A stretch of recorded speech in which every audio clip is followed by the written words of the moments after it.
Voilà. Et il nous dit, voilà, ces outils, vous les avez, vous ne le savez pas que vous les avez, et pourtant vous les avez en vous. Donc moi, c'est un peu, pas un- en fait, il nous réveille, Ah bon? oui, et il Ouais. nous éveille. Voilà. Donc, il nous réveille et il nous éveille. Oui, tout à fait. Voilà. Et il nous dit, voilà, tout est en vous. Moi, je vous donne les capacités, je vous donne les moyens de réaliser et de travailler avec mes suites et avec ce que vous avez en vous. Voilà. D'accord. Alors, il a. Gros, hein, parce que, voilà. Il travaille, en fait, pour être un peu plus, aller un peu plus dans le Grabovoi, il travaille avec ce que l'on appelle le macro-sauvetage. C'est-à-dire, en fait, c'est le salut de tous les hommes sans exception. D'ailleurs, il y a une suite. Quand on fait, bon, personnellement, j'active des suites tous les matins. D'accord. C'est des exercices que je fais. Si vous le souhaitez, j'en donnerai Oui, bien quelques-unes. sûr. Voilà.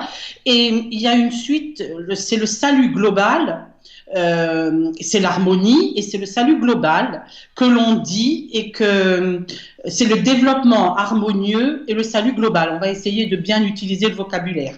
Développement harmonieux et salut global. Et c'est une suite que l'on active dès qu'on travaille avec Grabovoi. Je vous la donnerai tout à l'heure. Hein. Voilà. Alors, Donc, il y a comment on active une suite? Est-ce qu'on répète cette suite de nombres? Comment ça se Alors, passe? Grabova, il dit qu'on est tous des créateurs. Donc, il nous invite à créer. Donc, en fait, on lit la suite. Alors, on va donner un exemple. Par exemple, ben voilà, on va donner l'exemple du calme émotionnel et de la paix intérieure. Ah, c'est très bien pour moi ça. Ce qui me convient aussi tout à fait. Donc, elle est un peu longue, je m'en excuse. C'est la suite un. Donc, je donne l'exemple 1, 0, 0, 1, 1, 0, 5, 0, 1, 0. Vous les connaissez par Donc, cœur? non, pas toutes, Ah bon. pas toutes, parce qu'il y a plus de 25 000 suites. Hein. D'accord. Voilà. Mais il y en a certaines que l'on active plus souvent que Ok. d'autres. Et en prévision de l'émission de ce soir, j'avoue que celle-là, elle tourne en boucle pour Ok. essayer de m'apaiser. Voilà. Donc, en fait, si vous voulez, on est censé les lire 3 fois de suite, 3 fois par jour, D'accord. en séparant bien chiffre par chiffre. En ayant une intention? Ah oui, il faut émettre une intention et surtout, surtout, surtout, il ne faut pas douter du résultat. Est-ce que vous pouvez voir, imaginons qu'il y ait un défunt qui arrive et qui vienne ici, chez moi. Est-ce que vous pouvez le voir à travers l'écran? Parce que moi, Ça évidemment, je ne peux m'est, pas voir. ça m'est jamais encore arrivé, Bon, c'est une question mais technique, hein, peut-être. c'est tout.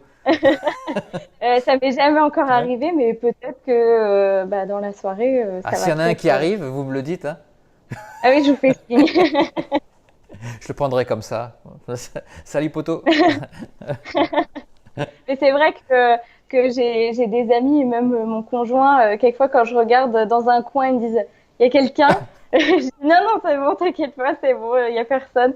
Mais voilà, c'est fréquent que, il y a du passage, hein, de toute façon. Comme je dis, on est un peu un phare dans la nuit. Hein, dès qu'il y a des entités qui peuvent venir communiquer, voilà, on fait canal et puis si on peut les aider. D'accord. Vous arrivez à couper quand même? À leur dire laissez-moi un petit peu tranquille? Quelquefois, c'est compliqué parce que au début, je laissais un peu la porte ouverte à tout. Je me disais, bah voilà, si je peux les aider, bah, je vais y aller, même si c'est le soir ou voilà. Mais maintenant, j'essaie de couper. Je me dis, quand je dors, bah je dors. Je peux pas être Ah ouais. Ils partout. peuvent vous Je peux pas réveiller? tout. C'est déjà Ah arrivé. ouais, C'est déjà arrivé. Oui, ça va oui, faire oui. peur ça. Enfin moi j'aurais peur. Ben, c'est vrai qu'au début, ça peut faire peur, mais ben maintenant, je suis un petit peu, on va dire, habituée à tout ça. Mais c'est vrai que quelquefois, c'est assez costaud et faut être vraiment bien accroché. Et puis quelquefois aussi, il faut savoir dire non à certaines choses parce qu'on peut pas tout laisser non plus passer. Hein. Ils peuvent vous Mais, poursuivre pour délivrer un message? ça, c'est possible. Mais c'est vrai que quand on fait comment dire, les nettoyages de lieux ou les dégagements, c'est important de bien couper aussi de l'endroit qu'on ramène pas tout chez nous. Surtout. Alors, vous faites des musiques à but thérapeutique, c'est ça? Complètement, oui. J'utilise la fréquence, qui est une note toute simple, en fait, hein, à la bonne fréquence, évidemment. Et après, je mets dessus une musique que j'ai composée de façon intuitive. Une musique qui, pour moi, représentait le chakra en question, puisque chaque fréquence correspond à un chakra et à une zone du chakra. Et donc, j'ai essayé de me sortir les tripes un petit peu sur chaque chakra pour trouver des musiques qui seraient en accordance. Et ça fonctionne pas si mal. Et donc, voilà, il y a des zones concernées, des chakras, on les harmonise. Et il faut être clair tout de suite. Tout ça, c'est calé sur la fréquence 432. Ah oui, alors, il y a polémique un petit peu sur cette fréquence 432. Il y en a qui disent que ça ne fait pas grand-chose, il n'y a pas une grande différence. C'est vrai qu'entre le... Ah ben, la différence, c'est 8 Hertz. 8 Hertz. C'est totalement, j'allais dire, très peu audible. C'est sûr que c'est... Voilà. C'est justement là qu'il est le problème. C'est que moi, quand je commence mes formations, je dis toujours, on ne va pas écouter les fréquences, on ne va pas les entendre, on va les ressentir. Ouais. La 432, tu écoutes 1 heure de 432 et 1 heure de 440, tu vas voir la différence. Ouais. C'est obligé, tu es obligé.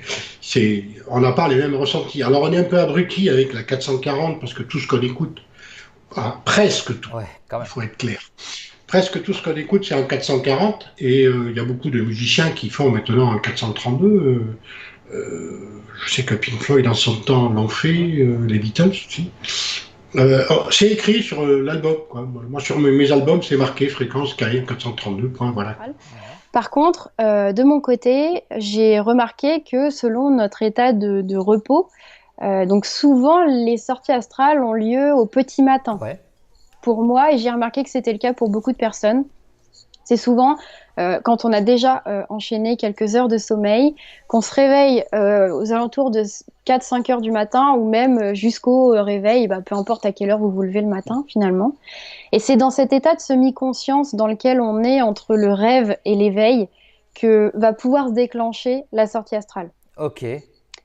Pour ma part, je sais que je vais pouvoir tenter une sortie astrale quand j'étais cet état un peu spécial, qui est très difficile à décrire, mais que je vais tenter de décrire, qu'on appelle de catalepsie. Et cet état de catalepsie, c'est un état qui se caractérise par une sensation corporelle très étrange, où on a l'impression d'avoir un espèce de courant, un flux énergétique qui passe de nos pieds jusqu'à la tête. C'est très puissant, c'est assez indescriptible avec des mots. Simplement, dans ces moments-là, on a la sensation vraiment d'avoir soit un écrasement, pour moi c'est plutôt un écrasement, ou alors une espèce de sensation au contraire d'être déjà un petit peu au-dessus de son corps. Est-ce que vous le demandez, cet état, à votre corps? Alors oui et non. Ou alors est-ce que c'est un état que vous aviez toujours eu à ce moment du réveil ou du presque réveil? Je l'ai pas toujours. Je l'ai pas toujours. Par contre, je l'ai toujours eu. Et c'est là où c'est assez intéressant. Ah ouais. Je l'ai toujours eu à chaque terreur nocturne. Ah d'accord. À chaque fois que je faisais une terreur nocturne, au réveil, j'avais cet état de catalepsie qui se manifestait. Et je finissais par, à ce moment-là, me faire embêter par des entités. Mais quand il s'agit de sortie astrale, que je maîtrise maintenant totalement, je sens effectivement que je suis disposée à faire à déclencher cet état de catalepsie, simplement en ayant l'idée de la déclencher. Simplement le fait de penser à cet état de catalepsie et de se sentir suffisamment en état de repos pour la manifester, ça se déclenche. La catalepsie, c'est la paralysie du sommeil, c'est ça? Alors, la catalepsie, c'est pas vraiment la paralysie du sommeil, selon moi, parce que je pense qu'il y a plusieurs définitions et je suis pas experte, mais ce que j'appelle état de catalepsie, c'est vraiment cet état transitoire entre être dans son corps et être en dehors de son corps. Quand les pompes funèbres ont demandé qui fait la mise en bière et qui amène le cercueil au cimetière, j'ai dit moi je veux bien le faire. Et donc je me retrouve au 7e jour pour la mise en bière à l'hôpital, dans le corbillard, et qui est quand même un endroit assez glauque. Ah oui, plutôt, ouais. Et là, le phénomène recommence, mais d'une autre manière. Ah, qu'est-ce qu'il y avait de différent? Alors, c'est-à-dire que là, c'est C'était pas sur moi, c'était une énergie d'amour qui arrivait d'en haut. Ouais. C'est-à-dire, naturellement, je sais pas, mes mains se sont retournées, c'est comme si on m'envoyait de l'énergie d'amour d'en haut. Et c'est là que je me suis dit, et là, à nouveau, hein, rayonnant, une joie incroyable, à nouveau, cette sensation, parce que si vous prenez le plus beau moment de votre vie, ça dure quelques secondes, quelques minutes. Moi, là, à nouveau, ça dure un certain temps, tout le temps du trajet, qui a duré quand même 45 minutes. Voilà, pendant 45 minutes, j'étais en état d'extase. Ah ouais. Et là, je me dis, ok, bah, il est passé à une autre étape, puisque l'énergie venait d'en haut. Puisqu'on dit qu'il y a plusieurs Et étapes. vous sentiez que ça venait d'en haut, vous? Oui, D'accord. ouais. Et comment vous le sentiez? Ouais. Physiquement? Parce que c'était différent. Ouais. C'était pas sur moi, j'étais pas enveloppée. Ouais. C'est comme si l'énergie arrivait par les mains en fait. Ok. Voilà, je sentais quelque chose qui se diffusait, mais c'était pas un enveloppement. C'était différent. D'accord. Et parmi Et tous les gens qui étaient à l'enterrement, ils ont remarqué cet état de grâce de votre part? alors, c'était que pendant le trajet. Ouais. Alors, j'étais pas seule dans le corbillard, et la personne qui était en face de moi, je lui dis, ça recommence. Voilà, mais il était en face de moi, donc il a vu, il voyait mon sourire, il voyait à nouveau mon rayonnement. Enfin, ça se voit, ça se Ah ouais. voyait. Voilà, ça se voyait. Ouais. Bah, c'est un petit peu décalé par rapport à ce qui se passe, quoi. Les gens, ils ont dû Oui, tout à fait. se demander quand Ouais, même. ouais. Après, pendant la cérémonie, après, je ressens pas, voilà, j'ai pas ressenti, mais en tout cas, ça m'avait donné un bon coup de fouet pour tenir. Super. Bah, c'est un très beau signe de l'au-delà en tout cas. Ouais, tout à Mm. fait, ouais, voilà. Et bon, et c'est comme ça que j'ai commencé à lire énormément sur l'au-delà. J'ai lu tous les livres de médium, j'ai lu le livre de Patrice Van Hersel, La Source Noire, j'ai lu le livre tibétain de la vie et de la mort. Voilà, j'ai énormément lu. Et c'est là que j'ai démarré aussi l'écriture de ce livre, Les 3 jours et demi après la mort de mon père, qui est un témoignage enquête, en fait. C'est une enquête surtout voilà, sur le phénomène et sur toute mon enquête après. Alors, ça commence donc à la mort de votre père, ce livre, et ça se poursuit jusqu'à maintenant, ou c'est uniquement toutes les étapes de deuil et de connexion avec l'au-delà? Alors, le livre, je l'ai écrit au bout d'un an. Ouais. Et donc, c'est vraiment ma première année d'enquête. Et pendant cette enquête, j'ai rencontré des scientifiques, j'ai interrogé quand même pas mal de monde, et j'ai découvert qu'il y avait tout un mouvement scientifique, les scientifiques ce qu'on appelle les post-matérialistes, qui considèrent qu'on a beaucoup d'études aujourd'hui pour affirmer, je dirais, qu'il y a une vie après la mort. Même si D'accord. Est-ce que vous faites aussi les enfants alors? Vous Oui. coachez les enfants, Oui. vous? Oui. Et est-ce Ouais. qu'il y a une différence avec les adultes? Alors, en fait, c'est plus drôle avec les enfants parce qu'ils ont moins de barrières que nous. D'accord. Et donc, les enfants, ils te captent tout de suite. Tu leur dis un truc, ils te regardent. Ah, donc, Yasmine, si, ta. Ouais. Et c'est hyper rapide parce qu'ils n'ont pas tout. Tu sais, nous, la vie, on a tellement pris de coups, sauf pour ceux qui ont des vies, voilà, vraiment hyper faciles et qui tout s'est mis tout seul, d'accord? Mais pour les autres, la plupart des gens, on a quand même eu des cailloux dans nos chaussures plus d'une fois, tu vois. Donc, J'aime bien l'image. c'est Le vrai, caillou hein? dans la chaussure, c'est bien. Voilà, le caillou. Et donc, pour pouvoir enlever ce caillou, bah déjà, il faut être conscient que tu as un caillou dans ta chaussure. Une fois que c'est dans la conscience, tu peux agir. Mais à force de prendre des coups, tu sais, c'est un peu comme le petit enfant qui ramasse des tartes. Quand tu amènes ta main, il fait comme ça, Ouais. Ouais. tu vois? Donc, il a été conditionné. Il sait que la main qui se lève, elle peut faire mal. Et là, tu as parfois le parent qui dit, mais je vais rien te faire, tu vois? Ouais, mais tu l'as habitué à ramasser des tartes aussi. Donc, Oui. tu Bah vois? oui, oui. Le conditionnement. Voilà, et donc, si tu veux, nous, les adultes, on a beaucoup de couches à enlever. Et c'est vraiment comme ça que j'ai eu envie, moi, d'enlever mes propres couches, au risque de perdre plein de choses, hein, des amis en route, des boulots.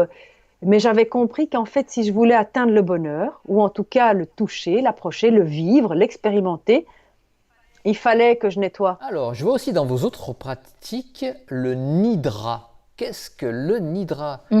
Enfin, je n'ai jamais entendu parler du nidra. Le yoga nidra, c'est une magnifique pratique également. Alors, c'est le yoga du sommeil.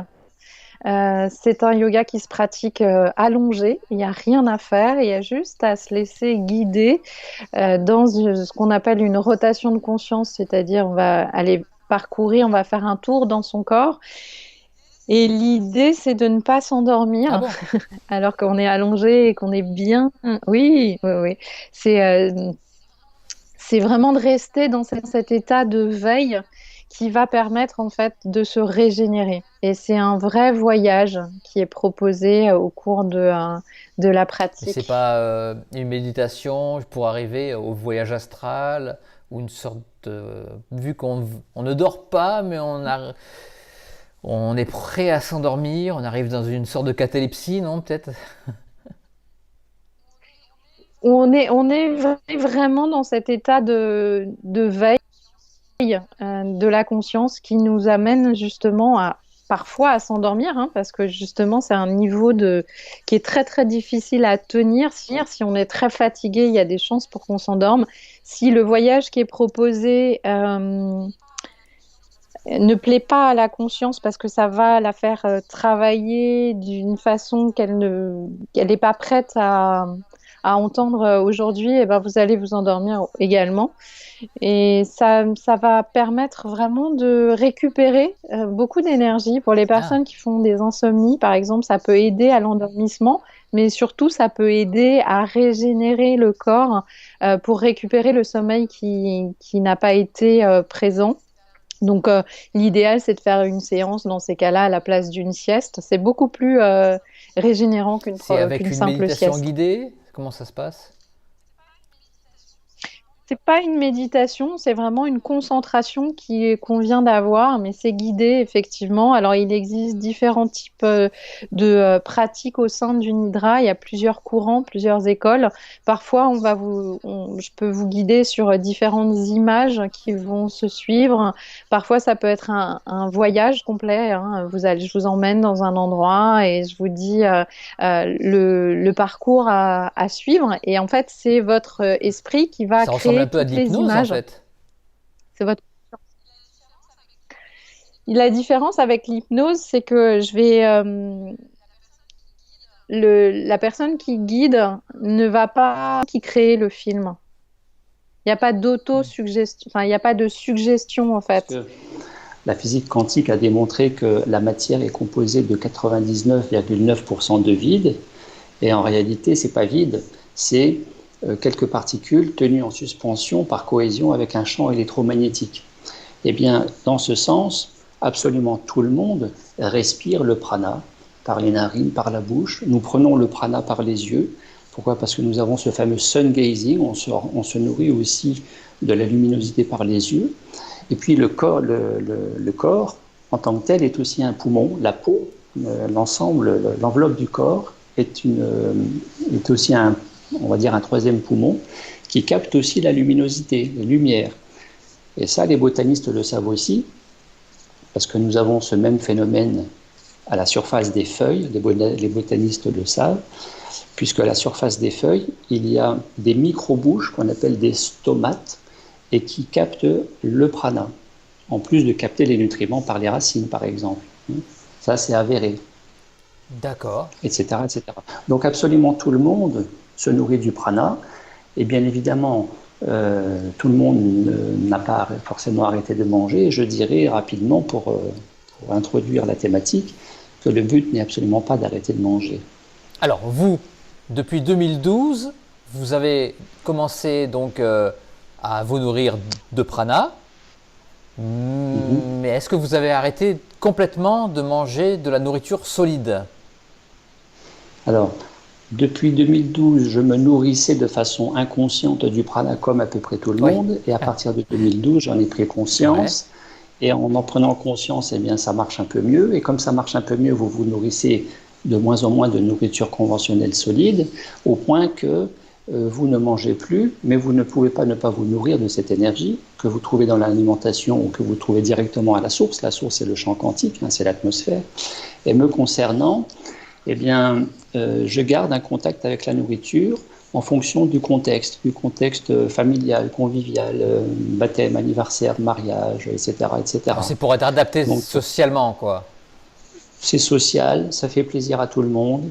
Et puis, c'est aussi la liberté, parce que la véritable définition de la nourriture pranique, c'est pas arrêter de manger. C'est la liberté de ne pas manger pendant des années, ou, comme en réalité c'est le cas pour plus de 95% des gens qui se disent praniques, c'est la capacité, la liberté de manger, de manjouiller, de grappiller une demi-carotte, une demi-tomate, une feuille de salade, simplement parce que nous sommes avec les gens. Voilà, c'est pour faire plaisir aux petits-enfants ou à la grand-mère. Alors, concrètement, cette dame communique en entendant, en ressentant ou par empathie? Alors, ça dépend de l'animal. Ça dépend de l'animal, d'accord. Oui, ça dépend de l'animal. Et souvent, moi, j'entends. Donc, il me parle comme on se parle là.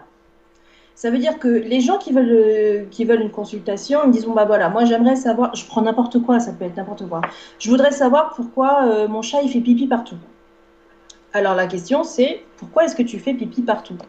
Et lui va me répondre. Soit il me répond avec des mots. Alors, comment? Vous les entendez? Vous entendez sonner dans vos oreilles? Oui, je les entends dans mon oreille. En français? Oui, ouais. En français, comme s'il me parlait en français, ouais. Avec mon langage, avec sa propre voix. Ils n'ont pas tous la même voix. Ah bon? Avec leur intonation, ouais. Parfois il y a des vieux ronchons grincheux. Parfois il y a des gens qui disent bah, parce que c'est comme ça. Certains vont me parler d'une façon enfantine. En fait, ils vont se manifester, ils vont s'adapter à moi. D'accord. C'est-à-dire que si on est deux communicants là dans la même pièce et qu'on fait la même communication avec un animal, il ne va pas forcément se présenter de la même façon. Moi, je suis de caractère un petit peu, je suis un peu enfantine, je suis un peu girly, donc ils vont être très, souvent ils vont être un peu bébés avec moi, un peu mignons, un peu gentils. Bon, sauf quand ils ont des choses importantes à dire, mais c'est souvent comme ça. Ils vont souvent être déguisés pour me montrer quelque chose ou me dire quelque chose. Donc je les vois aussi. Donc, soit ils me parlent, soit ils me montrent des images que je ne comprends pas toujours. D'accord. Soit ils se mettent eux-mêmes en scène, mais donc c'est pareil, je les vois. Et parfois, j'ai des sensations physiques. C'est-à-dire que je peux ressentir de la tristesse ou une douleur dans le dos, ou voilà, je peux ressentir ça. Je ne sens pas, j'ai rien au niveau olfactif et je n'ai rien au niveau gustatif. Je sais qu'il y a des médiums ou des communicants animaliers qui l'ont. Moi, c'est vraiment, je les entends, je les vois et je ressens des choses, les émotions. Qu'est-ce que c'est qu'une routine? Alors, je ne sais pas si vous avez entendu parler du Miracle Morning. Ah, je ne connais pas. Alors, voilà, le Miracle Morning. Alors, en règle générale, ça se pratique souvent par des personnes qui sont matinales. Mais bon, comme nous sommes en confinement, je ne vais pas prendre la tête aux gens pour se réveiller tôt. Mais on peut le considérer comme un miracle morning en se disant, bah, dès qu'on a l'esprit réveillé et les yeux ouverts, eh bien, de prendre cette impulsion comme un miracle matinal. Ok, moi j'ai fait le contraire là. Je vous avoue que maintenant c'est le miracle morning, il commence à midi. Voilà. Parfait, c'est génial. C'est génial. Alors, le Miracle Morning, c'est-à-dire que c'est commencer la journée avec un bon état d'esprit. Ça prend entre 5 et 10 minutes. Vous ne sortez pas de votre lit, mais vous avez une belle pensée. Vous ouvrez les yeux et vous avez deux solutions. Vous décidez soit de passer une bonne journée, soit de passer une mauvaise journée. Est-ce que vous allez vers la joie ou est-ce que vous allez vers la tristesse? Ça dépend de vous. Ça dépend de personne d'autre. Parce que ce matin-là, à votre réveil, quand vous allez mettre 10 minutes plus tard votre pied par terre, quoi qu'il vous arrive, c'est vous, à ce moment-là, qui le décidez. Parce que vous avez le pouvoir de décision. Alors, j'en reviens juste à vos capacités extrasensorielles. Juste une petite question. Quand vous touchez une personne ou un objet, est-ce que vous êtes spectatrice ou vous incarnez carrément la personne ou le lieu? Alors ça dépend. Ça dépend. Par exemple, vous voyez, dans mon métier, quand j'ai travaillé à Air France, hein, ce que je peux le dire maintenant, hein, j'ai eu l'occasion de croiser beaucoup de gens. Alors, c'est des millions de personnes dans ma carrière que j'ai croisées. Et je vais vous raconter cette petite anecdote. Un jour, je suis à l'embarquement d'un vol et il y a un homme qui vient vers moi. Et cet homme, bah, je le reconnais, c'est Jacques Chirac. Et donc, il arrive, il me serre la main. Bonjour madame, bonjour monsieur. Et au moment où j'ai sa main dans la mienne, j'entends « Tu seras président ». C'était 6 mois avant les élections présidentielles. D'accord. Et il est vrai qu'à cette époque, c'était un outsider. Oui, C'est-à-dire, je m'en souviens. on avait parlé de Balladur, de plein d'autres, mais lui, il n'était pas du tout le favori, Jacques Chirac. Et là, l'instant de quelques secondes, je fais « Qu'est-ce que je fais ?» Je lui dis pas. Moi, je suis quelqu'un de plutôt réservé à la base. Et vous savez qu'il me faut du courage hein, pour aller faire des conférences, tout ça, parce que moi, je suis plutôt quelqu'un de timide et de réservé à la base. Mais ma passion arrive à me porter. Et c'est pour ça que j'arrive à me dépasser grâce à ma passion. Et je vais pas oser lui dire. Je vais le saluer, je l'accompagne à l'avion, mais je vais pas oser lui dire. Sauf que je vais en parler à mes collègues.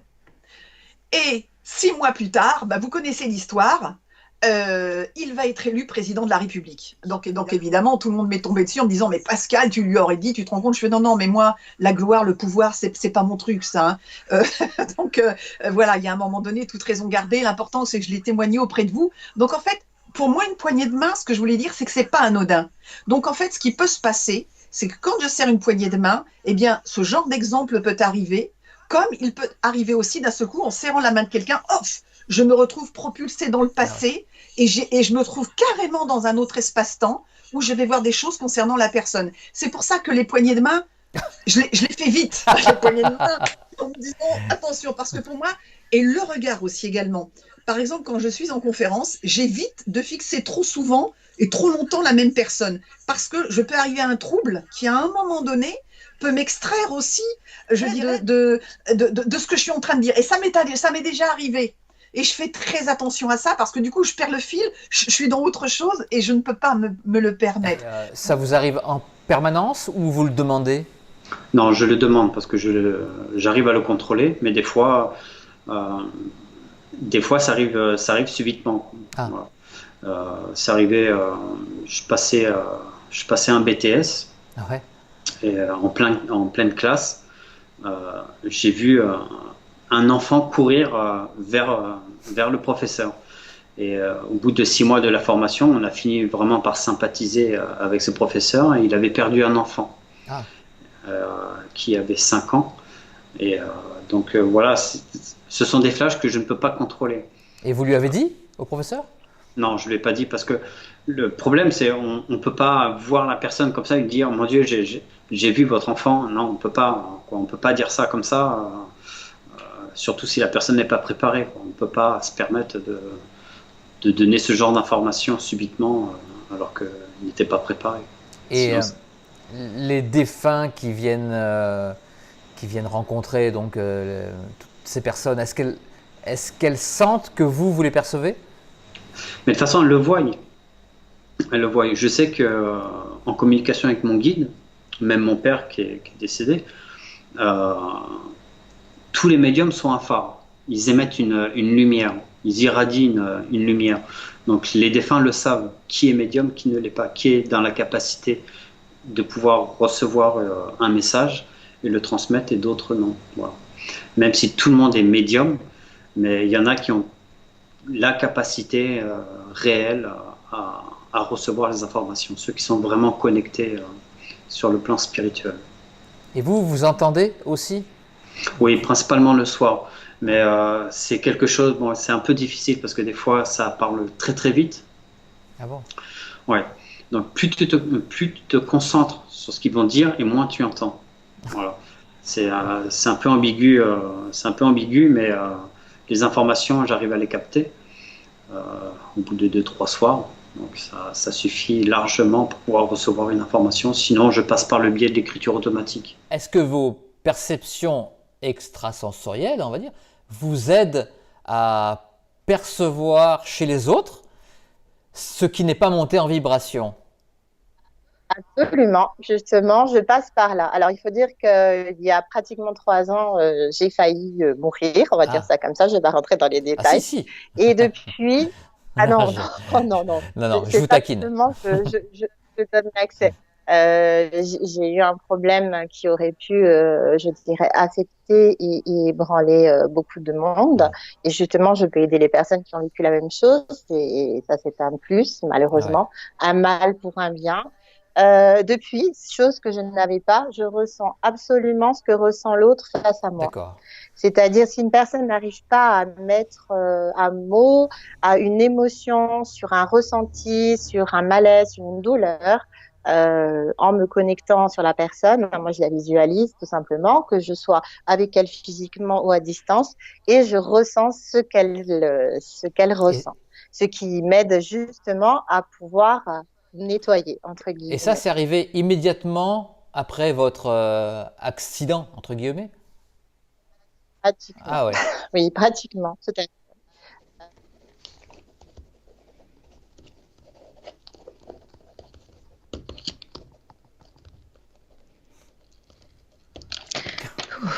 Ah, dis donc, ils ont des choses à dire. Oui, Bah, merci, hein, déjà. alors, merci Philippe. Ah Je vais oui. vous dire ce qu'on vient de m'écrire. Alors, quand on m'écrit comme ça, j'ai une force particulière qui m'envahit le bras. Et il faut vraiment que je maîtrise le stylo, sinon ça Est-ce que vous part, ça écrivez à part. cette vitesse, normalement? J'écris D'accord. à cette vitesse et là encore, je contrôle parce que ça peut aller très Et très dans votre vie vite. de tous les jours, vous écrivez Voilà. aussi vite? Ah bon? Non, pas du tout. Alors, j'écris très doucement, j'ai pas la Ah même oui. écriture. Et c'est incroyable parce que même quand on compare mon écriture et celle d'écriture automatique, c'est Ah pas oui, du tout la d'accord. même. Voilà. Donc là, on m'a écrit. Alors, des fois, il y a Ouais. des mots. L'émission de Philippe va perdurer dans le temps. Il va y avoir beaucoup de monde qui va l'appeler. Il ne sait pas parfois s'il continue ou s'il veut arrêter. Il va avoir beaucoup de demandes. Cela fait euh, cela fait un documentaire de société. Et encore m'a écrit, vous allez avoir beaucoup de demandes, Philippe, et il va y avoir du renouveau et une intensité de savoir. Ah oui, alors ils m'ont écrit que en fait, il va y avoir un renouveau de l'intensité de savoir ce qui est l'avenir. Et en fait, en gros, ils me disent que cette émission, c'est l'avenir parce que c'est en train de se Mhm. développer. Et ils m'ont écrit la date du 26 juin. Ah, Je ne sais pas si ça vous je parle. sais pas. Qu'est-ce qui va se Voilà. passer le 26 juin? Ils disent pas. C'est un mystère. En fait, on va le noter. En tout cas, de toute façon, c'est une date. Je mettrai dans l'agenda 26 juin. Qu'est-ce qui se Mais il passe? y a aussi de très jolies choses qui se passent, c'est que pour avoir accompagné des personnes et voilà, à titre personnel ou en tant que magnétiseur, puisque j'ai eu la possibilité d'accompagner des gens qui étaient très malades et de leur apporter un autre type d'énergie et de soins, il arrive des choses qui sont parfaitement incroyables et très belles. Ah, racontez. Et je me souviens, alors déjà, c'était très curieux parce qu'effectivement, ce passage doit être quand même très préservé. Je me souviens d'une jeune femme, Isabelle, qui avait un cancer du sein qui était en phase terminale. Et elle avait une mère avec laquelle ça avait toujours été extrêmement conflictuel. Et cette mère passait ses journées dans la chambre d'Isabelle. Et elle pleurait et elle pleurait. Et on sentait qu'Isabelle était au bout du banc et qu'elle devait partir. Et elle a attendu que sa mère, à un moment donné, quitte la chambre pour aller boire un café en bas pour s'en aller. C'est-à-dire que le chagrin de cette mère était tellement énorme et tellement difficile pour elle qu'il la retenait. Ah Ou ouais. alors, cas contraire, il est arrivé également que des gens qui vont bien sûr partir attendent la présence d'un être cher pour pouvoir le prendre dans ses bras et avoir ce souffle, enfin cette force plutôt, qui leur permettra de partir. Pour ma part, j'ai eu des exemples qui étaient assez rigolos, même si c'était pas très, très drôle, la situation n'était pas très drôle en soi, notamment avec mon père. Ouais. Mon père me dit, parce qu'il arrive que quelques jours avant, ces gens qui vont partir voient des défunts, leurs Ah. défunts. Et là, mon père me parle d'une femme que je ne connais pas. Il me dit, c'est Madame un tel qui est là au bout du lit. Je lui dis, mais attends, papa, je ne connais pas cette dame. Et j'en parle à ma tante, et ma tante me dit, mais attends, c'est pas possible. Cette femme, c'était notre nourrice quand nous étions petits. Ah ouais. Elle était partie depuis des années et des années, et elle savait. De l'autre côté, elle avait eu l'information que son petit Raymond, 79 ans, était en train de... Et elle était là, au pied du lit, elle l'attendait. Et avec le temps, avec le recul, je veux dire, est-ce que vous regrettez pas d'avoir pas commencé à méditer beaucoup plus tôt ou C'est une bonne question. Effectivement, je me le dis, je me suis posé cette question-là, exactement. Tout à fait, c'est vrai. Voilà. Et, oui, vous étiez curieux aussi, plus jeune. Oui. Vous étiez curieux de savoir ce qu'il y avait derrière les livres et les découvertes, les expériences que vous trouviez sûrement paranormales et que vous vous disiez sûrement, c'est n'importe quoi. Est-ce que ça a éveillé votre curiosité quand même? Mais disons que j'ai été curieux, mais je ne franchissais pas le pas. J'étais dans le scientifique. J'étais dans du côté cartésien, du côté carré. Il faut que ce soit clac-clac, il faut que ce soit carré. Si c'est pas carré, d'accord, on peut y penser, c'est une réflexion, c'est bien. Mais bon, j'ai autre chose à faire. J'ai autre chose à faire. Parle-moi de quelque chose de plus concret, de carré, de prouvé, d'existant, de bien ficelé, quoi. Mais donc voilà, j'étais comme ça, j'étais plus comme ça. Alors donc effectivement, je n'ai pas. Bien, c'est vrai qu'au vu d'aujourd'hui, ce que vous venez de dire, je me suis posé cette question. J'aurais souhaité, et j'aurais bien aimé. Ah, mais attention, je culpabilise pas, j'ai pas de regrets non plus. J'aurais bien aimé, en fait. Donc oui, je suis de là. C'est pas pour autant que je me sens malheureux par rapport à ça, mais j'aurais aimé le faire plus tôt, m'y intéresser plus tôt et de pratiquer plus tôt. Sûrement que il se serait sûrement passé. Alors là, on peut toujours refaire le monde, mais sûrement que dans ma vie, il serait passé autre chose. Maintenant, ce qui est remarquable, c'est que on a remarqué que dans l'assemblage des protéines, les ondes qui sont émises ne sont pas n'importe lesquelles. D'accord. C'est vraiment proportionnel à leur masse, de 1, mais les masses sont telles que les rapports qu'il y a entre deux boules, par exemple deux masses qui se cognent pour s'assembler, sont tels que, si c'était des notes de musique, elles auraient les mêmes rapports de fréquence. Et ce qui est intéressant, et maintenant comment est-ce que j'en arrive au son, c'est que, vous ne savez pas, mais que chaque fréquence peut être doublée ou divisée par 2. C'est la théorie des octaves. Ouais. Donc do, do, do, ou bien sol, bref. Les musiciens doivent comprendre.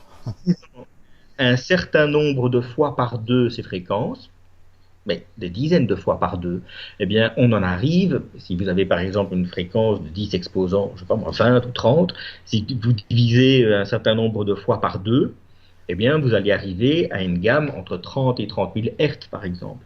Et ça, c'est typiquement la gamme des sons audibles. Ok. Et donc, les gens qui ont travaillé là-dessus étaient aussi un peu musiciens, et donc ça les a intéressés, et c'est comme ça que ils ont associé une note, un son, à ces molécules qui s'assemblent. À votre avis, est-ce qu'on connaît au fond de nous notre potentiel de résilience? Est-ce que ces épreuves, elles viendraient à nous, mais je veux dire n'importe quoi, mais comme une loi d'attraction? Ah là, il y a 2 questions en une. C'est sûr qu'on attire ce qu'on émane.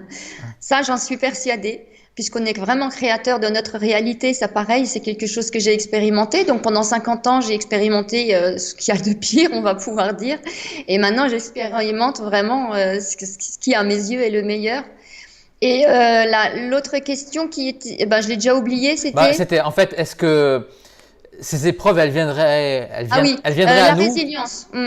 Est-ce que, en fait, non, il faut être au pied du mur pour savoir de quoi on est capable. C'est toujours pareil, on peut avoir la grande bouche, dire moi j'aurais pas fait ci, moi j'ai Prenez les mêmes chaussures, faites le même parcours et on en reparlera quand vous y serez.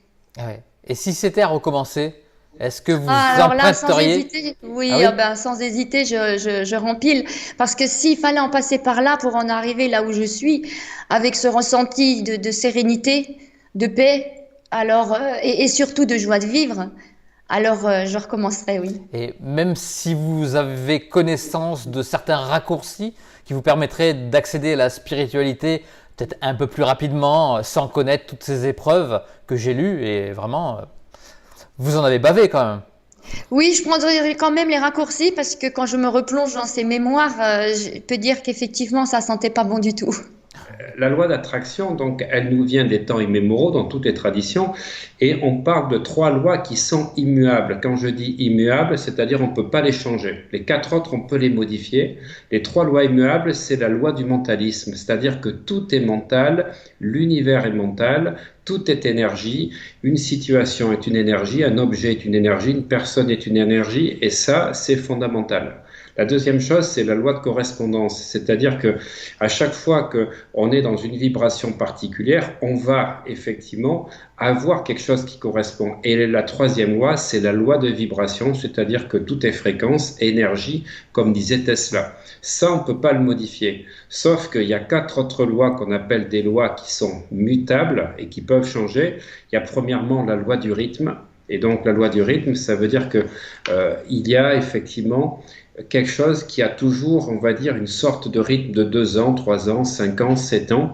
Et quand on arrive en haut, qu'on a obtenu ce que l'on voulait, eh bien, le rythme commence à passer dans l'autre sens. C'est-à-dire qu'il faut se préparer qu'à chaque fois qu'on obtient quelque chose, cette loi du rythme se met en sens inverse. C'est ce qui arrive à la civilisation romaine, à la civilisation grecque, et on peut dire qu'on est peut-être à la fin d'une civilisation aussi en Europe.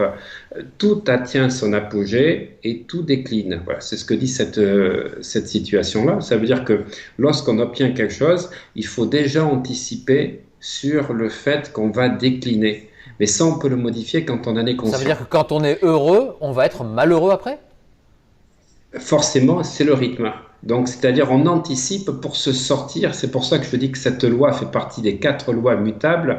Quand on en est conscient, on peut anticiper sur le fait, on le sait, quelqu'un qui passe par exemple, on va dire, un excellent repas, qui fait le lendemain, son corps réagit un petit peu, il est, on va dire, en surréaction parce qu'il a débordé. Ça, c'est immuable. Donc, on ne peut pas être en permanence, on est tout le temps comme ceci. Et comment vous savez qu'il y avait une âme qui n'est pas montée encore et qu'il faut l'aider? Est-ce que vous sentez quelque chose, une présence? Vous les voyez? Vous les attendez? Help, help. Souvent, je vais alors si c'est une âme qui vient à moi toute seule, hein, parce que ça dépend si je suis en consultation mais quand c'est une âme qui vient à moi, je vais sentir un peu comme si on venait me titiller en fait. Je vais sentir au bout d'un moment qu'il y a quelque chose, qu'il faut que j'aille me connecter, voir ce qui se passe. Parce que en fait, j'ai cette chance, je pense, de ne pas avoir le canal ouvert tout le temps. Je pense que c'est une chance parce que il y a des moments où voilà, c'est plutôt bien de pouvoir être apaisé. Donc si une âme a vraiment besoin de moi, elle va venir me titiller, me dire donc je vais me connecter à elle en fait, et là généralement je sens au niveau de l'énergie, même avant qu'elle va me dire qu'elle n'est pas dans la lumière, je vais le ressentir que l'énergie elle est un peu basse et qu'il y a quelque chose qui ne va pas. D'accord. Elle demande de l'aide? Oui, j'ai déjà eu des âmes qui me demandaient de l'aide, ou sinon j'ai déjà aidé une personne qui m'a contactée parce qu'elle entendait quelqu'un qui demandait de l'aide en fait et elle ne savait pas quoi en faire. Donc les âmes, oui, peuvent demander de l'aide. Soit parce qu'elles se sont perdues un peu, parce qu'il y a des âmes qui, ça arrive souvent quand c'est une mort accidentelle, brutale, qui n'ont pas compris ce qui s'était passé. Donc elles se retrouvent soit dans un endroit totalement, elles ne savent pas où elles sont et Alors souvent c'est un peu noir, voilà, elles sont perdues, elles savent pas ce qui se passe. Soit elles voient leurs proches pleurer, elles voient et elles n'arrivent pas à communiquer avec leurs proches. Et puis le soir, je rentre chez moi, et puis il y avait ma fille qui se trouvait là. Puis j'étais en train de quoi faire? Tricoter, je crois. J'étais en train de tricoter des chaussons de bébé. Et ma fille me dit, maman, on va le faire écrire en écriture automatique, on va lui demander s'il a quelque chose à dire à ses parents. Ben voilà. J'ai dit, non, mais moi je fais pas ça, moi. Moi j'ai peur. Parce que on sait pas à qui on peut attirer, et puis c'est pas bien de faire ça. Et là, elle était là. Je lui ai dit, fais-le si tu veux, mais moi je le ferai pas. Donc, qu'est-ce qu'elle fait? Prend le crayon et elle essaye. Forcément, ça marche pas. Et là, elle me tend le crayon et le papier et elle me dit, bon ben, fais-le donc, toi, maman. Et je sais pas pourquoi, je prends le crayon et je prends la feuille et je demande au petit, je lui dis, écoute, ben, si tu as quelque chose à dire à tes parents, ben, profite-en, je le fais. Et là, ma main, elle est partie toute seule et il a écrit, je ne suis pas mort, je vous aime. J'ai balancé le crayon, j'ai fait, mais c'est quoi? Mais qui c'est qui est? Mais c'est pas moi! Non. Oh là là là là, j'ai dit, bah, autre chose. Alors, j'ai pas pu aller me coucher tout de suite, hein. J'ai dit, attends, moi, j'y vais pas maintenant, je dors la nuit, là. Alors, j'ai attendu un moment de me calmer, ce qui est difficile avec moi de se calmer parce que je suis très nerveuse. Et finalement, après, j'ai dit, bon, ça va, je vais pouvoir aller me coucher, le cœur va mieux, je me couche et je m'endors.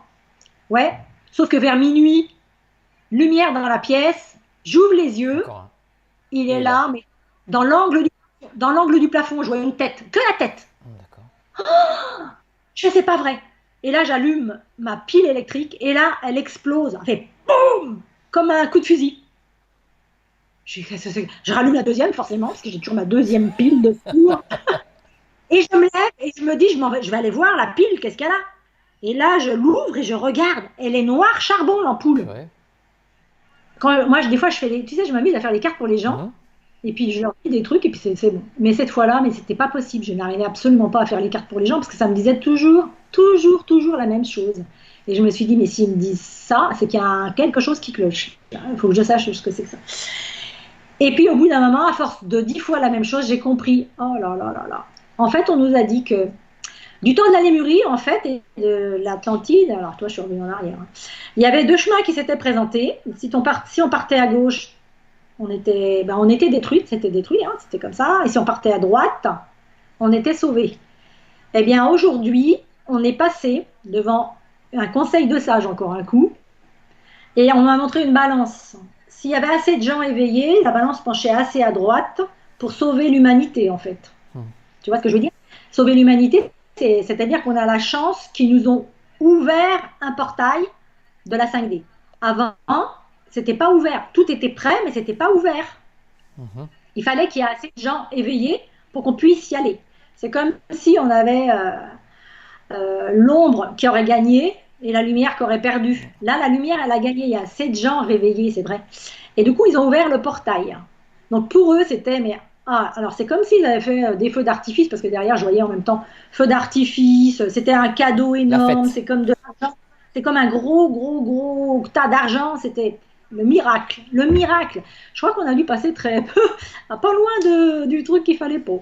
Et puis, mais par contre, je voyais qu'il allait se passer quelque chose quand même, après, même que le portail il était ouvert, qu'il allait se passer quelque chose de terrible au niveau mondial. Et j'ai appelé mes amis, puis je leur ai dit, voilà, c'est trop beau, on a été acceptés là, super. On va pouvoir aller en 5D. Mais alors le truc, c'est qu'il va se passer quelque chose d'affreux. Mais c'est mondial. Et elles m'ont dit, mais c'est quoi pour toi? Ben moi, j'aurais jamais pensé au Covid, hein, franchement. Dans votre pratique, avez-vous déjà subi des attaques des entités? Ça, c'est Nat qui pose cette question. Est-ce que vous avez eu des attaques? Ah ouais, racontez-nous. C'est pour ça que ça va nous faire peur, mais bon. c'est pour ça que j'ai peur. Donc, allez chercher vos couvertures, vos doudous. Parce que ça peut être traumatisant. Allez, racontez un petit peu, un truc qui nous fait peur. Eh bien, ce qui peut faire peur, c'est en fait, j'ai l'impression de faire tellement le bien, on attire le mal. Je ne sais pas si ça peut parler à certaines personnes, mais le fait de faire trop de bien, ça dérange le mal. Et le mal, il voit ça et il vient nous chercher. Donc, on est obligé de toujours se protéger. Et pour se protéger, dans les énergies, pour soi, faut vraiment être dans la lumière et dans l'amour pour vraiment éviter ils viennent nous chercher et nous embêter. Parce que faut dire que le mal, il peut avoir de grosses conséquences sur notre vie et sur notre être. On peut en mourir. C'est très, très, très dangereux. Et moi, déjà, souvent, donc c'est pour ça que je suis traumatisée petite, je faisais des terreurs nocturnes, mais j'en parlais à personne. Et si vous voulez, quand je dormais, quand on ferme les yeux, normalement, on voit tout noir. Ouais. Et bien moi, en fait, je commençais à avoir tout rouge. Et d'un coup, on me compressait en moi et j'étais paralysée. Impossible de bouger. Non, mais vraiment. Et à ce moment-là, on essaie de crier, mais ça sort pas. La voix, elle ne sort pas. La paralysie du sommeil, c'est ça. On bouge plus. Mais c'est ça. Mais là, c'est réel. Là, c'est vraiment réel. Alors, on ouvre les yeux. Et quand on ouvre les yeux, on voit le mal qui est en face de nous. Il a quelle forme, le mal? Et qui est là. Moi, c'était la couleur, elle était rouge. Et, que ça s'appelle le souffle. Je sais pas comment vous dire. C'est quelque chose qui est sur vous et qui vous souffle dessus. Et ça grogne. Et ça sent pas bon. Et ça fait peur. Oui. Vous aviez quel âge? Et oui. J'étais jeune, je sais plus, peut-être ça commençait à 8 ans, tout ça. Ça commençait à 8 ans et pendant des années, c'était comme ça. Par contre, mon frère est aussi un enfant indigo. Ouais. Et lui a été un enfant indigo plus avec difficulté, on va dire, parce que lui, il a eu le trouble déficit d'attention. Ah. Quelque chose qui est très caractéristique chez les enfants indigos aussi. Oui, Pourquoi? Parce que si tu veux... Ils sont créatifs, ils pensent à autre chose, c'est ça? C'est ça. En fait, c'est qu'ils ont tellement de capacités que leur cerveau, il va tellement vite qu'ils arrivent limite pas à tout canaliser en même temps. Et puis du coup, ils deviennent un petit peu surcréatifs, surdéveloppés, etc., etc. Et je me rappelle qu'avec mon frère, ça a été beaucoup plus difficile pour mes parents parce que justement, il était très rebelle, il allait lui dans son sens et il voulait imposer sa vérité à lui, clairement. Il y a toujours eu des enfants indigos dans toute l'humanité. Il y a toujours eu des enfants indigos dans chaque génération. Alors, oui, alors si tu veux, ils ont commencé à venir s'incarner sur la Terre à partir des années 1970. Donc c'est pour ça qu'il y a certains indigos qui ont maintenant 50, 60 ans, qui se réveillent aussi que maintenant, tu vois. Et voilà, et après il y a eu des vagues, il y en a eu beaucoup dans les années 90 aussi. Et à partir des années 2000, il y a eu une autre génération encore qu'on appelle les enfants cristal ou arc-en-ciel, qui sont eux des enfants issus de parents indigos, si tu veux. Ok. Voilà. Et il y a un truc marrant que j'ai lu aussi, il paraît que les enfants indigos sont des vrais détecteurs de mensonges. Ouais. Impossible de leur mentir. Alors ouais, C'est ton cas? on sait les choses. Ouais. Au fond, nous, on sait les choses. Ils détestent les mensonges, l'injustice, la méchanceté et la stupidité. Tu vois? Ouais. Ouais. Et puis l'autorité, il a un problème avec ça puisque l'enfant indigo, si tu veux, à la base, c'est un guide. Comme je t'ai dit, un guide pour l'humanité, pour élever les consciences. C'est pour ça qu'il a ce problème avec l'autorité parce qu'il est là pour guider. Alors il veut pas qu'on vienne lui dire qu'est-ce qu'il a à faire. Alors maintenant, donc vos capacités, qu'est-ce que vous voyez, vous entendez? Alors, je les vois, je les entends, je sens aussi beaucoup les odeurs. Par contre, quand je les vois de visu comme vous, alors je peux les voir comme vous, je peux les voir comme un hologramme, je peux voir des lumières, je peux voir des ombres, ça dépend vraiment. Et par contre, je les entends pas et je les vois pas simultanément parce que comme j'avais bloqué ça petite, bah du coup, maintenant, quand je veux communiquer avec eux, je vais dans une espèce de pièce dans ma tête. Il y a une chaise, une pièce avec une porte et les personnes elles viennent. J'ai un de mes guides qui est là. Oui, j'ai un de mes guides qui est là pour faire un peu comme dans une boîte de nuit, l'entrée et les sorties, voilà. En fait, vous êtes dans un bureau, quoi. C'est un bureau. Oui, c'est ça. Venez. C'est ma pièce, c'est ma petite pièce et voilà, ils viennent et je peux leur parler.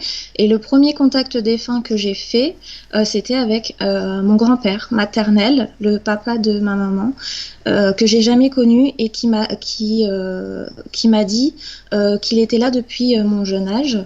Apparemment, il est là depuis mes 3 ans parce qu'il m'a décrit le vélo que j'avais à mes 3 ans et enfin, il les a décrits parce que j'ai fait le premier contact avec Gilles. Hein. Je l'ai pas fait toute seule parce que pour moi, c'est trop pas risqué, mais il faut être accompagné. Et il lui a dit en fait la couleur de mon vélo, qu'il était là pour veiller sur moi et pour m'aider et voilà. Et est-ce que vous avez eu des informations sur votre grand-père? Est-ce qu'il vous a donné des preuves que c'était bien lui?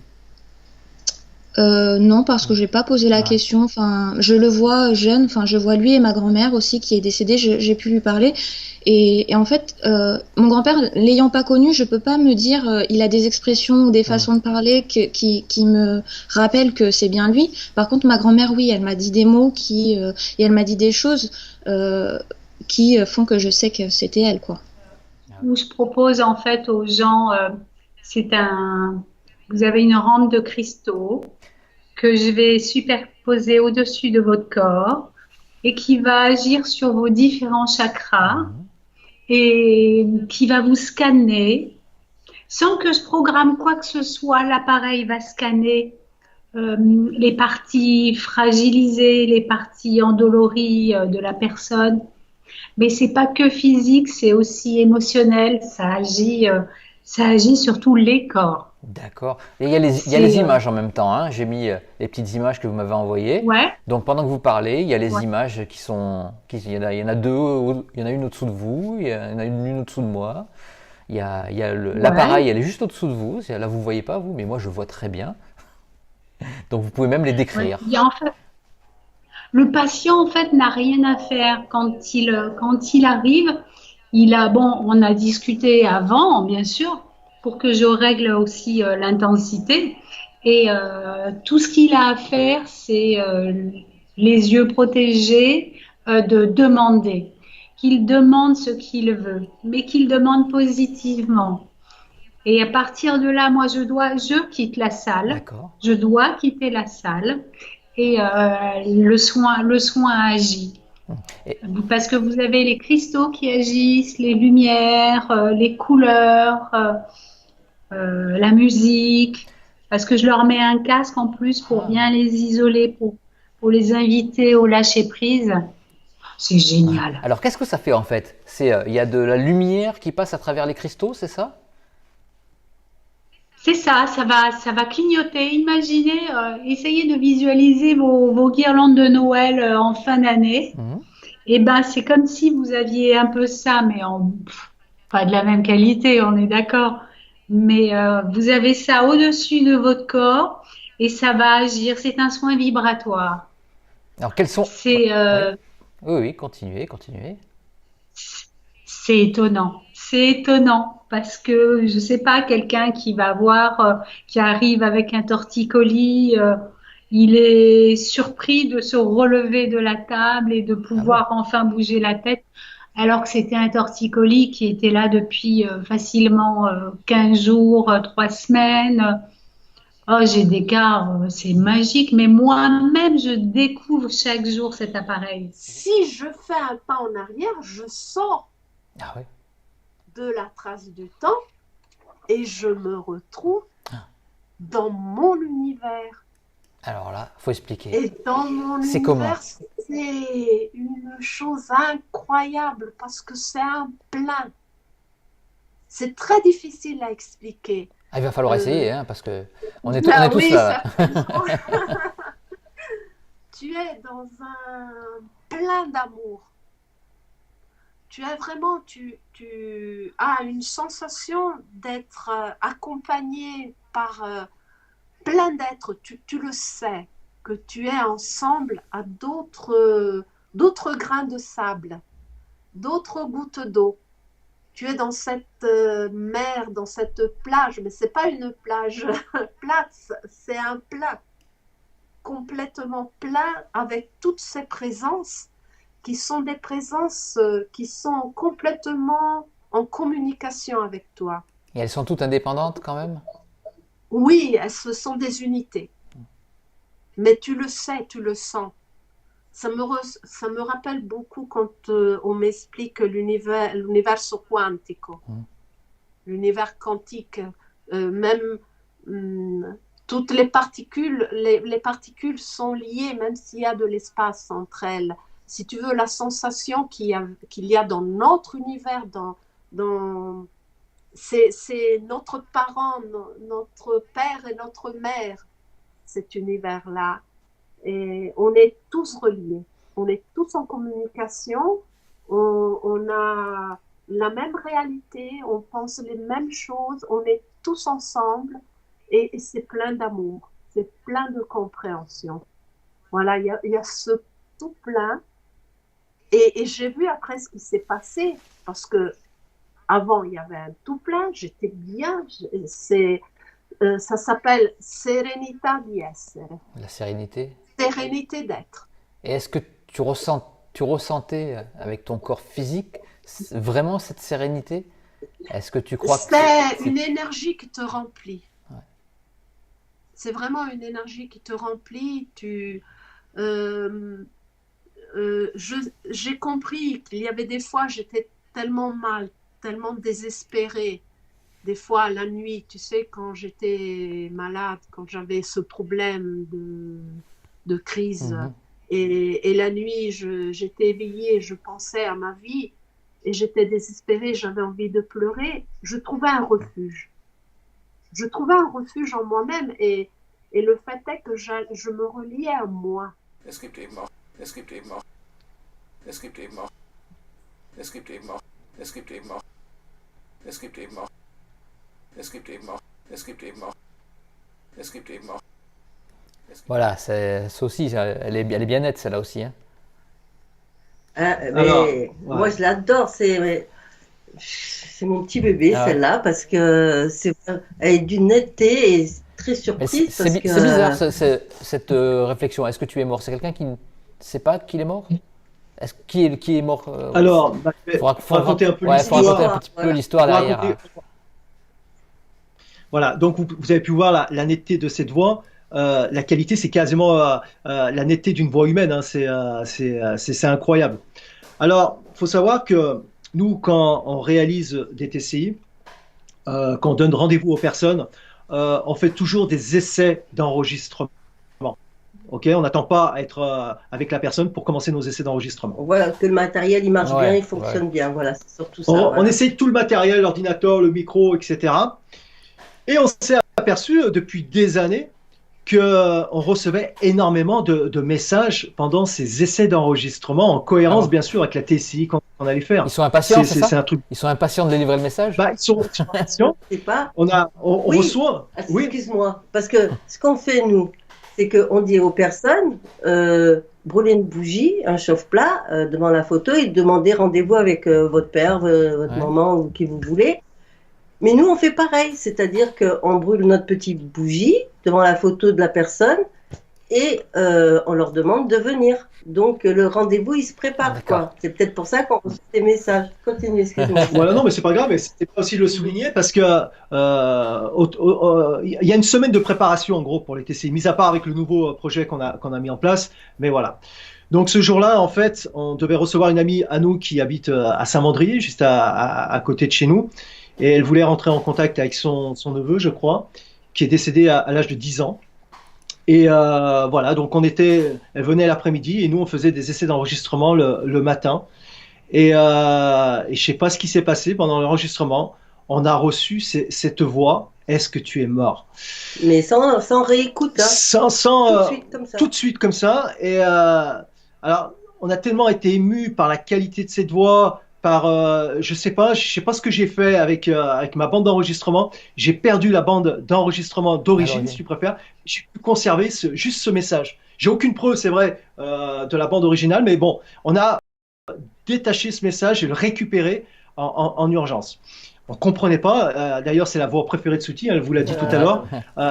C'est une des voix parce qu'il me dit on va l'appeler comment, l'invité surprise, parce qu'il s'est vraiment. Et le pire, c'est que Thierry a reçu un coup de fil juste après cette voix. Ouais, parce voilà, faut savoir qu'on a été très perturbé par cette voix. On se demandait mais pourquoi on a reçu cette voix, on comprenait pas. Et 1 heure ou 2 heures après, j'ai un collègue à moi qui m'appelle et me dit il faut que tu ailles remplacer Christian, il y a son beau-père qui vient de décéder. En fait, quand mon père est mort, j'ai récupéré son téléphone. Son téléphone portable. Je suis partie avec, il était neuf. Bon.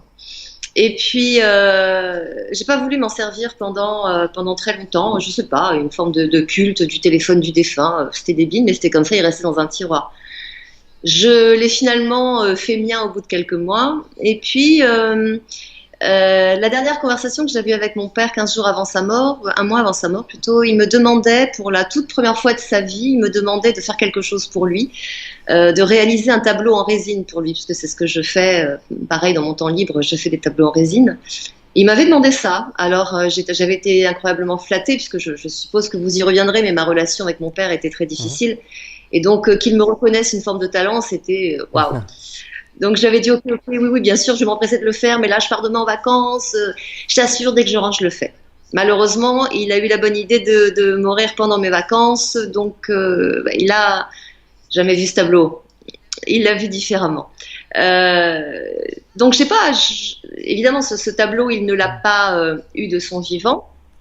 Et pendant quelques semaines, je me suis dit bon ben voilà, tout est fini, puis ce tableau, il ne le verra jamais. Et un soir, on se couche, je mets mon téléphone, comme d'habitude, sur une surface dure, face renversée, pour pas qu'une luminosité nous réveille dans la nuit ou quoi que ce soit. Bref, impossible de passer le moindre appel, impossible de... Voilà. Et vers 1 heure du matin, on est réveillés, mon mari et moi, par un bruit qui est quand même assez sourd et par une luminosité dans la chambre. Et tous les deux, dans le brouillard, mon mari me dit « Mais tu appelles qui ?» Alors moi aussi, je constate ce bruit, cette lumière. J'appelle personne, je sais pas. Je tâtonne, mon téléphone est toujours à côté, toujours dans la même position. Et j'ai bien l'impression que c'est l'un de mon téléphone. Alors je le prends, je mets mes lunettes au préalable quand même, pour être sûr. Et je vois que mon téléphone est en train de passer un appel. Encore une fois, il était sur une surface très très dure. Hein. Je regarde autour de moi, il n'y a pas de chat, il n'y a pas de chien, il n'y a personne. Mon téléphone est en train de passer un appel, et qui plus est un appel vidéo. Moi je suis voilà, c'est grâce à vous que je suis en vidéo parce que j'aime pas ça d'habitude.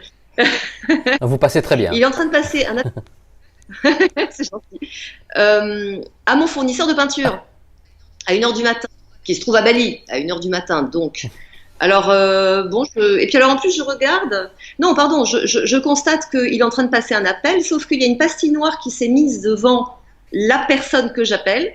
Donc comme une forme d'identifiant, sauf que c'était pas mon identifiant, et qui masquait le numéro de la personne que j'appelle.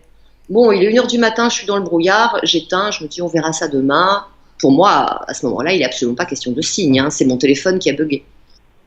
Je raccroche, on se rendort sans autre forme de procès. Le lendemain matin, quand même, j'y repense et je me dis mais qu'est-ce que c'est que ce truc? Et je cherche dans mon journal d'appel. J'ai pas passé d'appel. Bon.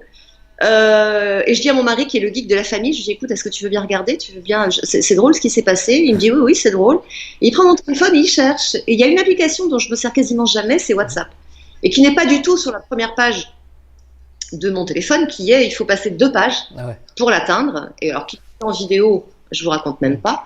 Et donc j'allais passer un appel via WhatsApp en vidéo à mon fournisseur de peinture. Donc là, on a essayé de comprendre, on s'est dit, c'est pas possible, parce qu'il fallait déjà, mon fournisseur de peinture, ça faisait 6 mois que je l'avais pas contacté, donc il était perdu dans un historique lointain. WhatsApp, c'était la 3e page, la vidéo, n'en parlons pas. Et je repense inévitablement à la dernière requête de mon père qui me dit, fais-moi un tableau en résine. Voilà. Et là, écoutez, moi, si quiconque qui m'écoute aujourd'hui me trouve une explication rationnelle, mais qu'il m'écrive.